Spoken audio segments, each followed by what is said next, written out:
बाबासाहेबांनी आपल्याला ते हक्क आणि अधिकार हे कधीचेच दिलेले होते. आणि जे अधिकार असे मिळून जातात की नाही सहज, त्या अधिकारांबद्दल आपल्याला कधीच काही महत्व वाटत नाही, कारण ते असं सहज मिळालेलं असतं की नाही, म्हणून आपल्याला त्याचं महत्व वाटत नाही. त्याचं एक दुसरं कारण मी हे सांगते, जेव्हा विदेशामध्ये एखादा खूप चांगला विचार येतो, खूप चांगला कॉन्सेप्ट येतो, त्यावेळी भारतामध्ये येता येताना त्याच्या अशा चिंध्या होऊन जातात. चिंध्या इन द सेन्स, तिकडे महिला प्रत्येक गोष्टीसाठी झगडतात आणि आपल्या इकडे जेव्हा महिला दिवस साजरा केला जातो त्यावेळी आपल्याकडे महिला दिवस कसा साजरा करतात, तर महिला दिवस हळदी कुंकवाने साजरा करतात. ही व्यथा आहे. अरे तुम्ही हळदी कुंकवासाठी भांडून राहिले का स्वतःच्या शिक्षणासाठी भांडून राहिले, ही खूप महत्वाची गोष्ट आहे. म्हणून मी म्हणते की भारतामध्ये कुठलाही कॉन्सेप्ट येता येता माहितीये का त्याच्या चिंध्या होऊन जातात. जसाच्या तसा कोणी स्वीकारत नाही, कारण जसाच्या तसा जर समजा स्वीकारला ना तर 3% ब्राह्मणवादांना, ब्राह्मणवादाला मानणाऱ्या लोकांच्या बुडाखाली आग लागते. म्हणून बाबासाहेब असू दे किंवा फुले शाहू असू दे, या लोकांनी जो वनवा पेटवला होता तो याचसाठी पेटवला होता, पण कालांतराने आपण तो विसरत चाललेलो आहे. त्याची जाणीव आपल्याला राहिली पाहिजे. जसं की ताईंनी, शुभांगी ताईंनी म्हटलं, त्यांनी उद्योगाबद्दल सांगितलं. मला सुषमाताई पण बोलल्या, अगं म्हणे आपल्या ना डीएनए मध्ये तो उद्योग करण्याची कलाच नाहीये म्हणे. मग मी सुषमाताईंना म्हटलं की उद्योग करण्याची कला आहे म्हटलं, कारण निरुतीनी एक धान्य पेरलं, एक गव्हाचं धान्य पेरलं तर तिने शेतीत फुलवून टाकली, बरोबर की नाही. म्हणजे उद्योग करण्याचं टेक्निक हे आमच्या जवळ होतं, परंतु पोथ्या पुराणांमध्ये आम्ही इतकं जास्त आमच्या महिला घुसून गेल्या की ते उद्योगाचा डीएनए जो आहे ना तो असा हळूहळू उडत चालला गेला, गायब होऊन गेला, रक्तातून गायब होऊन गेला. पण तो आपल्याला जागृत करावा लागेल, आणि तो जागृत करण्याचं काम केलं होतं क्रांतिज्योती महात्मा फुलेंनी.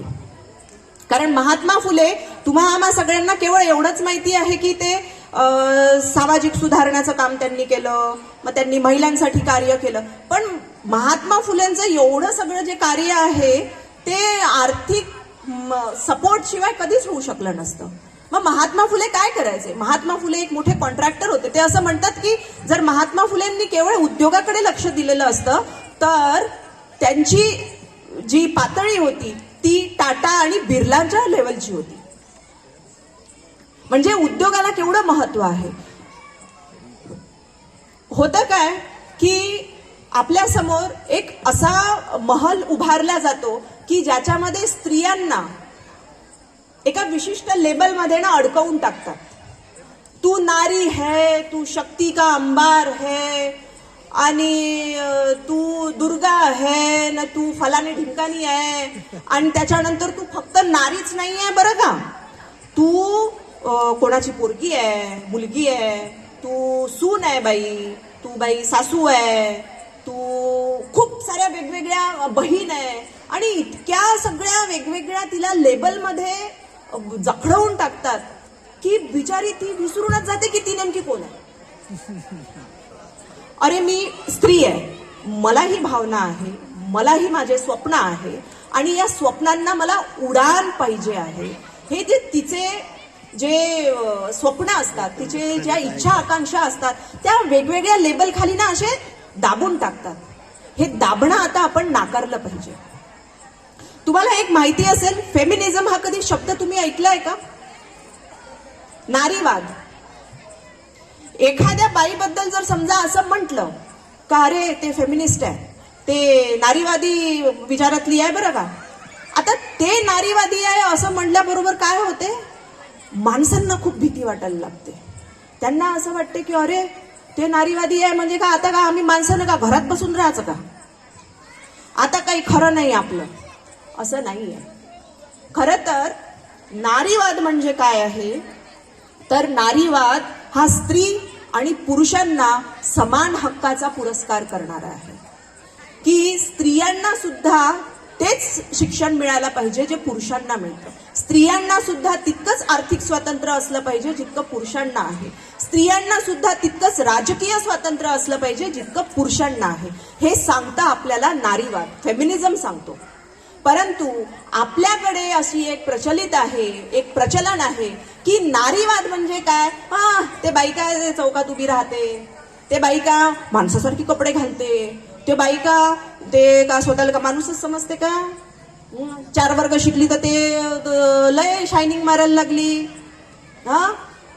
हे असं बरोबर नाही. हे आपली संस्कृती नाही. आपली संस्कृती काय आहे, बाईनं बाईसारखं राहायचं, बाईनं आले गेलेल्याचं आदरातिथ्य करायचं, बाईनं जास्त प्रश्न करायचे नाही. हे आपल्यावर दडपवलं जातं. मला नेहमी असं वाटतं की स्त्री असो की पुरुष असो, माणुसकी ही कायम जिवंत असली पाहिजे. आपण जेव्हा असं म्हणतो ना की एकामेकाप्रती आदर असला पाहिजे, खरं तर एकामेकाप्रती माणुसकी टिकून असली पाहिजे.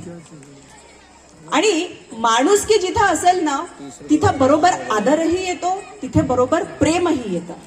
तर आजच्या या दिवसाला मी एवढंच म्हणेल की स्त्रियांनी स्वतःच्या ज्ञानावर भर द्यायला पाहिजे.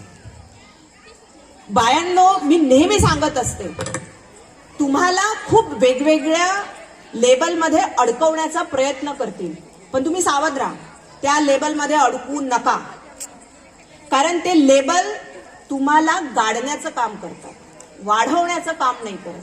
तुमच्या आजीला चांगल्या पोळ्या, पुरणाच्या पोळ्या करता येत होत्या, तुमच्या आईलाही चांगल्या पुरणाच्या पोळ्या करता येतात, पण तुम्ही शिकलेल्या आहे, तुम्ही शिकून काय वेगळं केलं, हा नेहमी प्रश्न असला पाहिजे.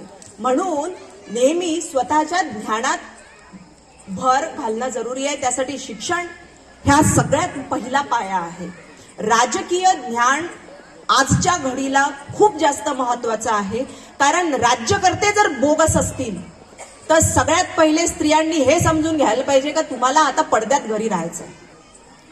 म्हणून राजकीय ज्ञानावर नेहमी भर द्या, त्याशिवाय काही आपली उन्नती होणार नाही. आणि मी माझ्या महिलांना एक आणखी म्हणेन, येणाऱ्या 2-3 महिन्यामध्ये आम्ही एक खूप मोठा धमाका करणार आहोत. त्या धमाक्यासाठी मी त्याचं काही आत्ताच त्याला काय म्हणतात ना, धमाक्याचं मी स्पॉइलर नाही होणार, त्याला आत्ताच मी फोडणार नाही. पण ज्यावेळी आम्ही तो धमाका करू त्यावेळी तुम्ही सगळेजण आमच्या सोबत असाल, मी अशी अपेक्षा करते. तुम्ही माझ्या त्या महिलांना बघाल ज्या तुमच्या समोर तळपत असतील, ज्या तुमच्या समोर चमकत असतील, त्यावेळी तुम्हालाही असा अभिमान वाटेल की अच्छा, इनमें सही में शक्ती है, इनमें नारी शक्ती है, इनमें वो जज्बा है कुछ कर दिखाने की. तर तुम्हा सर्वांच्या पंखांना, तुमच्या स्वप्नांना खूप उडान मिळो.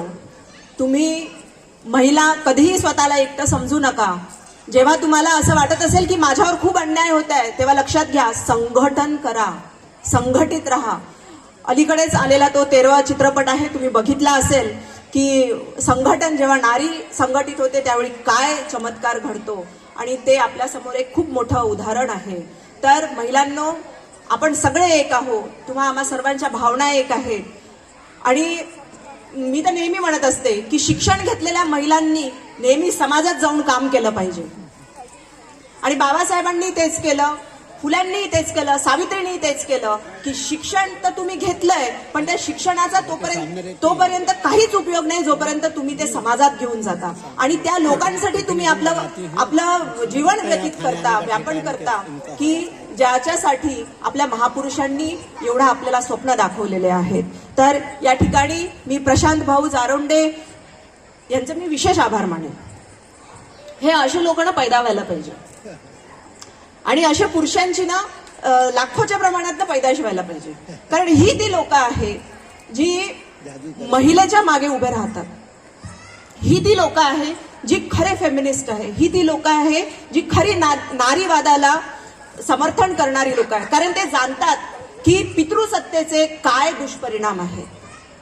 प्रशांत भाऊंची ज्याप्रमाणे किशोरीताईंनी तारीफ केली आणि ती त्यांची औपचारिकता होती, मी असं म्हणेन. का? कारण हे जे एवढं सगळं आता मी मागच्या 6 महिन्यांपासून प्रशांत भाऊंसोबत जोडलेली आहे आणि त्या व्यक्तीबद्दल मला खूप आदर आहे. खूप मी त्यांचा फार आदर करते, मान सन्मान करते की एवढ्या ताकदीने ते या सर्व महिलांच्या मागे उभे राहतात आणि त्यांना बळ देतात. हे खूप गरजेचं आहे. तर या ठिकाणी मी संपूर्ण आयोजकांचे आणि संयोजकांचे मी आभार मानते की त्यांनी मला इथे माझं मत व्यक्त करण्याची संधी दिली. आणि याही पुढे जेव्हा कधी माझी तुम्हाला गरज लागेल तेव्हा प्लीज कधीही संकोच करू नका. आपण सगळे एक आहोत. आपण आहोत तेव्हा हा येणारा समाज हा योग्य घडेल. धन्यवाद. जय भीम, जय भीम, जय भीम.